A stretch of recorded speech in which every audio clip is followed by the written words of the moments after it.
आपण काम करणार आहोत का? भारत माता की जय, भारतीय जनता पक्षाचा रवींद्र चव्हाण साहेबांचा, देवेंद्र फडणवीस साहेब आगे बढ़ो, हम तुम्हारे साथ हैं, माननीय छत्रपती उदयनराजे भोसलेंचा, जिल्हाध्यक्ष अतुल बाबा भोसलेंचा, शिवेंद्र सिंह राजे भोसलेंचा, जय भवानी, जय शिवाजी। धन्यवाद साहेब।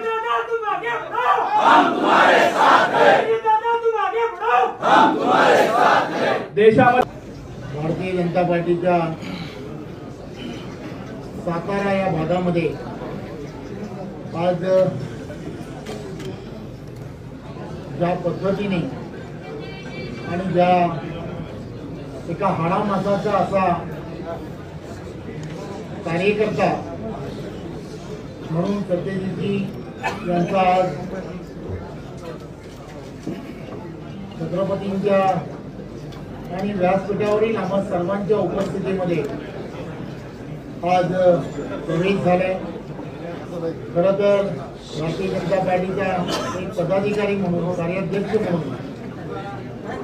मी आपल्या सर्वांना एवढंच आश्वासित करतो की देशाचे पंतप्रधान आदरणीय नरेंद्र मोदीजी, महाराष्ट्राचे लोकसभेचे मुख्यमंत्री आदरणीय देवेंद्रजी,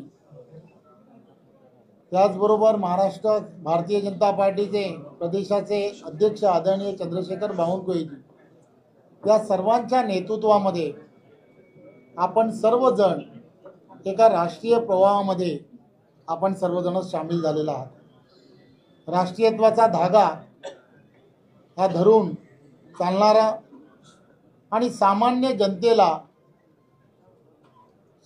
जनतेसाठीच सरकार म्हणून सरकारच्या योजना राबवणारा असा हा एकमेव पक्ष आहे।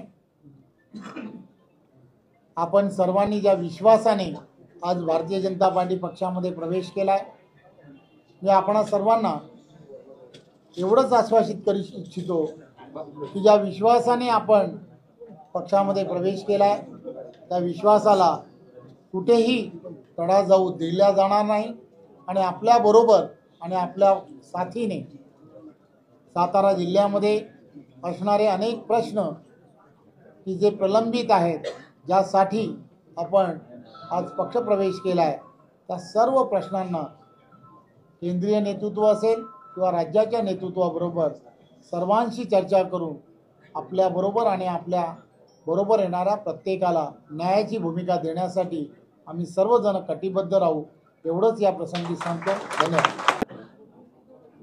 तळागाळातल्या लोकांसाठी आम्ही हे करू ते करू, पण जसं निवडणुका संपतात त्यानंतर त्याच तळागाळातल्या लोकांचं दुर्लक्ष केलं जातं।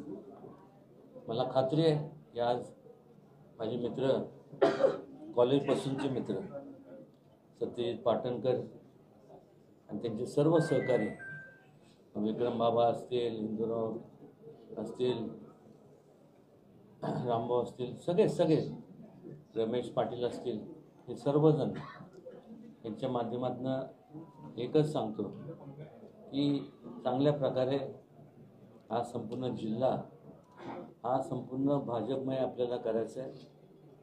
आणि पश्चिम महाराष्ट्रात आता जर आपण पाहिलं तर कोणाचा बालेकिल्ला नाही राहिला, हा बालेकिल्ला राहिला तर फक्त भारतीय जनता पक्षाचाच राहिला एवढं